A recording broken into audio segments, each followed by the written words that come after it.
Cześć, z tej strony Przemek z Dr. Tusza. Bohaterem dzisiejszego odcinka będzie Canon TR4550 z serii Pixma. Jego kompaktowość i funkcje idealnie sprawują się w warunkach domowych, jak i w małym przydomowym biurze. Sprawdźmy, co znajduje się w pudełku.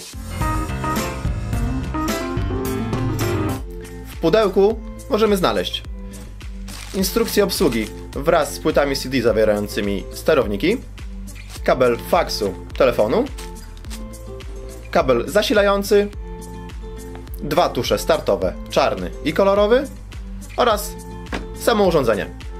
W urządzeniu znajduje się mały, monochromatyczny wyświetlacz LCD, po którym możemy się poruszać w menu za pomocą tych strzałek. Brakuje tu niestety wyświetlacza dotykowego. Podajnik papieru znajduje się z przodu drukarki, natomiast dodatkowy podajnik znajduje się na górze. Jest on w stanie pomieścić do 20 arkuszy papieru A4. Oprócz zwykłego papieru, drukarka obsługuje również papier fotograficzny, papier naklejkowy czy też koperty.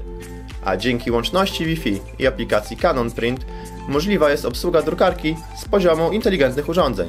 Jeżeli znajdujesz się z dala od jakiejkolwiek sieci Wi-Fi, wystarczy, że przełączysz się na bezpośrednie połączenie bezprzewodowe z drukarką. Zdecydowanie kolejną zaletą jest automatyczny druk dwustronny, dzięki któremu możemy zaoszczędzić czas na przewracaniu kartek oraz papier.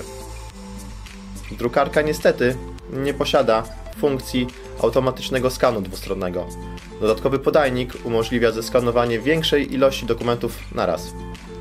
Drukarka pracuje na tuszach z oznaczeniami PG545 odpowiadający za kolor czarny oraz CLI 546 odpowiadający za tusz kolorowy. Zamienniki mamy dostępne na naszej stronie internetowej, na którą zapraszam. Pamiętajcie, z racji tego, że jest to urządzenie atramentowe, zalecamy jego bieżące użytkowanie. Przynajmniej raz w tygodniu wydrukujcie jakąś stronę testową, aby zapobiec wyschnięciu tuszów. To było na tyle. Jeżeli szukacie małego, kompaktowego urządzenia nadającego się do użytku domowego bądź też małego przydomowego biura przy małej ilości wydruków, myślę, że Canon Pixma TR4550 spełni Wasze oczekiwania. Jeżeli macie jakieś dodatkowe pytania, piszcie proszę w komentarzu. Wpadajcie do nas na Facebooka, Instagrama czy też TikToka.